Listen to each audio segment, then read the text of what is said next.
Hi everybody, this is Kevin and welcome back to another video. And today I would like to share my thoughts on Fairy Tail 100 Years Quest Episode 4, which was another fantastic episode. So good, in fact, that I've been watching these episodes multiple times because we are lucky enough to get the English dub so quickly. In fact, we're only 2 episodes behind and they've been releasing them on the same day now. So early Sunday morning you get the Japanese subbed episode, and then Sunday evenings you get the dubbed episode. So I was able to watch episode 2 dubbed, and I just want to say I think Kiria and Madmole's English voice actors are great, and dare I say Kiria is much better in the anime than she was in the manga. And she was a pretty good character in the manga, but the anime has taken her to a whole nother level, and both the voice actors for her, Japanese and English, were great, and I'm just loving it, man. So let's talk about it. I wish I could credit the voice actors, but sadly they haven't officially announced anything on Crunchyroll, Twitter, or Behind the Voice, because there was also, not really a cameo, but that instance when Jalal went to Sabretooth, and, you know, he talked to all the characters there. So I don't know if Robert McCollum, it sounded like Robert McCollum voicing Jalal, and then the other characters from Sabretooth, but I want, like, the official credits to come in before I start saying things like that. But anyway, let's talk about episode 4, which is full of quite a number of surprises, and I have to say, they're going through the manga pretty quickly. We're almost at the end of volume 2 already. They're doing like 4 or 5 chapters an episode now, which I always thought the standard rule was like 3 chapters an episode, but it's a nice pace. It's not going too fast, but it's going pretty quickly, if I do say so myself. But anyway, episode 3, of course, ended with our heroes really getting their asses kicked by Diabolos, and then Jalal looking for Toka, to which he immediately encountered her on his way to Fairy Tail. So there's Toka right there in the rain, and of course Jalal. But then Loxus shows up, and this is sort of Loxus's character arc ever since the very beginning of Fairy Tail. I mean, you guys might not remember, but Loxus was actually a villain early on in the series, and since then he's been on his redemption arc. I think he redeemed himself after Tenro Island and the Grand Magic Games and Tartaros and so on and so forth, but he's still continuing the redemption arc, being the edgy boy who still sticks up for his friends and family, and in this case sticking up for Toka, who just joined the guild. And the Fairy Tail Guild creed is, if you're a member of the guild, you're a part of our family. So they tease a showdown with Loxus and Jalal, and I don't know, for the power scalers, what do you guys think? They're pretty evenly matched, but I think Jalal probably wins, but I don't know.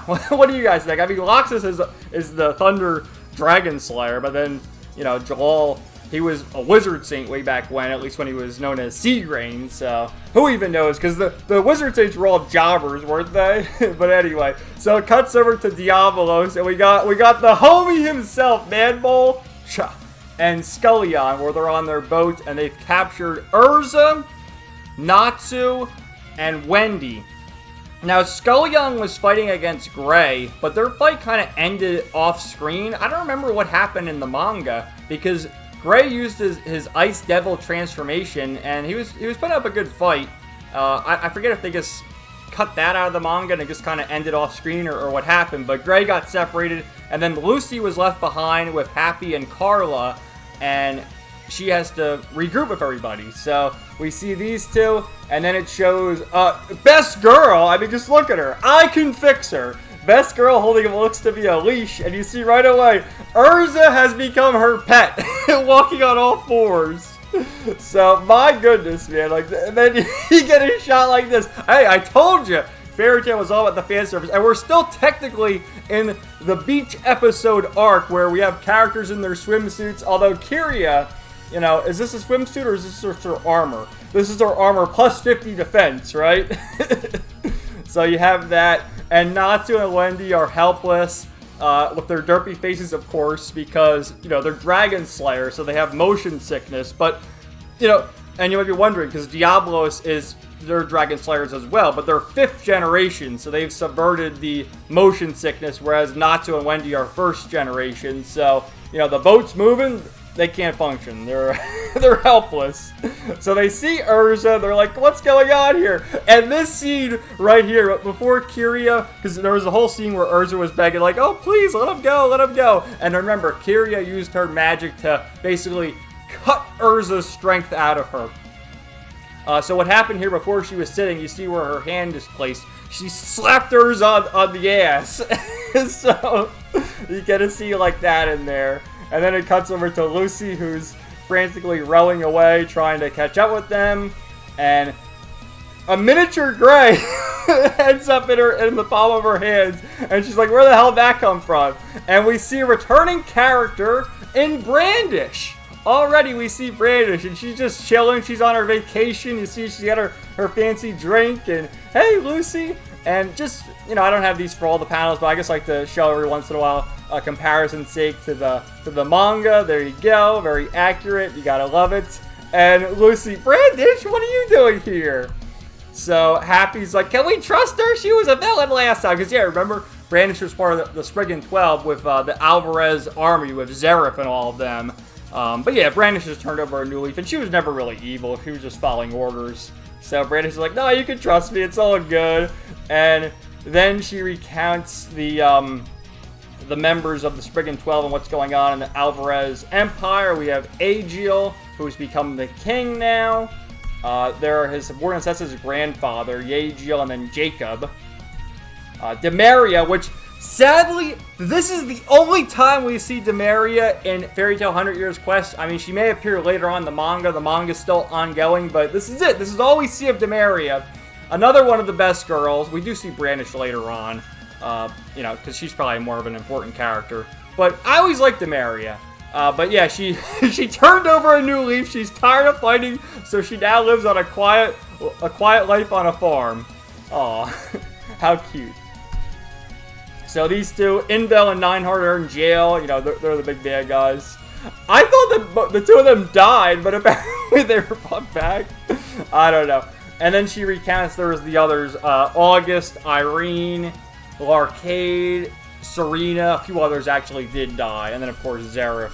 Or did he get reincarnated at the end? That's kind of an ambiguous ending, I think. But yeah, then they talk about Aquarius, because remember, it was at the very first episode when Lucy saw, the broken key. She was talking to Virgo, and Virgo said, oh, we might be able to reunite with Aquarius in the continent of Giltina. And that's what Brandish is doing here anyway. That's why they ran into each other, because Brandish is looking for Aquarius's key as well. So we get a little flashback there. And then what happens is Lucy's like, all right, well, can you turn Gray back to normal? And Brandish, okay, sure. Remember, Lucy's still holding Gray, so he turns back to normal size on top of her, and this tingles Juvia's senses. And it cuts over to Juvia for a split second, like, what's going on with my Gray-sama? Is my rival, interfering? So you get a beautiful scene right here. I'm glad you seem well, Lucy. And then, oh, you have a cute smile. So it's so cute. I love seeing Brandish. Great moment there. And then time passes. It's nighttime. And Kiria is sleeping. And what happens is Brandish uses her powers. What she does is she can make things get really big or shrink. You saw before with Gray. She shrunk Gray. But she can also, manipulate the ground. So she makes like a pillar appear in the ocean, stopping the ship. And then Urza breaks free. And what happened, the story behind that is the spell sort of wore off. And the reason why Urza always has the one eye covered is because she has a false eye. And the way they explain Kiria's magic working there is, her magic is half because only one of Urza's eyes works. So she's able to snap out of it and she breaks free. So that's how that happens, but let's just say it's the power of friendship. But there is a reason. So, okay. Urza breaks the two of them free, and that's when Brandish uses the ability to stop the ship from moving, because remember, they still have the motion sickness, and puts the pillar up there. And then we get this awesome shot where you get the classic Celtic fairy tale theme playing, and then Natsu's like, I'm all fired up, let's do this, guys! Fucking Kino, I love this, man. I love it. Such a great scene right there. Everyone getting ready to fight for round 2. Then it cuts over to the B plot once again with members of the Fairy Tail Guild. Of course, Lox is protecting Toka. Jalal agreed, all right, we're not going to fight because we're both pretty evenly matched. Let's not do this. And, you know, they're scolding Loxus for whatever reason, thinking he's making advances on Toka or whatever.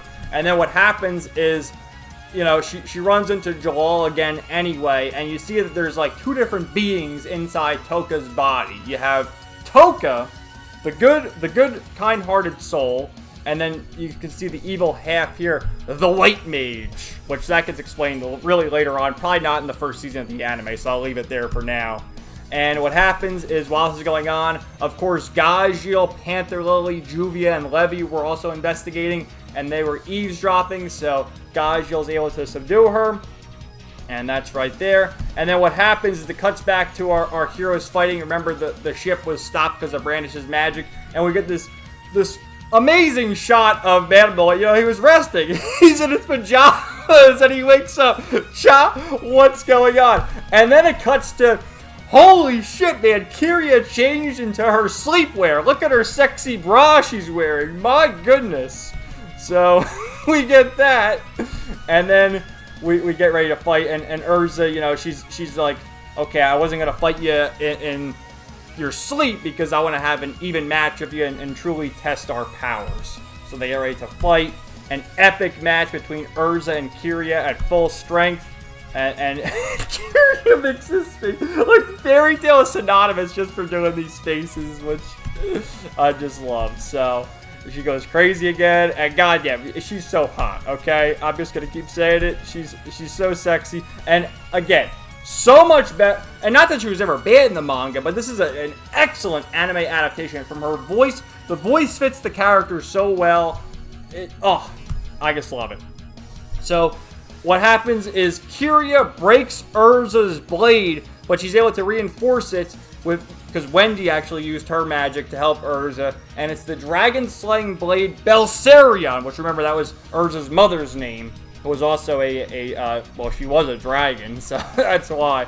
And then this is another comparison of the manga to the anime, so there you go.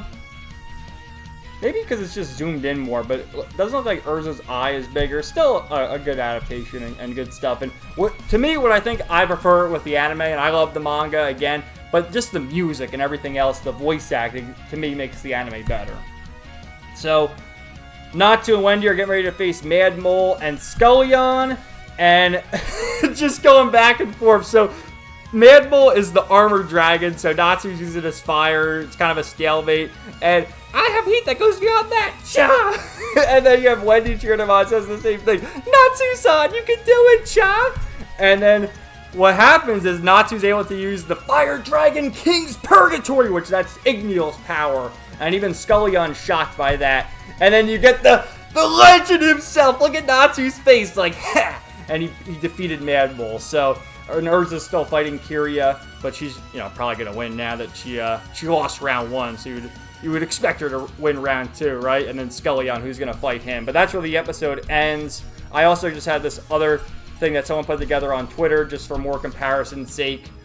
You see, like, minor differences in the fact that it looks like Urza's got, like, more scars and bruised more in the manga. But maybe that's just because of the shading, it being in black and white. But I think it's an excellent adaptation, and it's been so much fun watching and talking about. I love the series so much. I can't wait to see what happens next. Even though I already know what's going to happen next. I mean, remember, we have Lucy and Gray, so they're going to, you know, minor spoilers, but you guys probably already know. Lucy and Gray are going to arrive to the scene, and then there's going to be even more twists and turns. What's going on with Mercphobia? What's he going to do? Are there any other members of Diablos? Who knows? But I can't wait to see what happens next week in episode 5, and also to watch episode 3 of the English dub, which I think that's when Scullion makes his appearance in episode 3.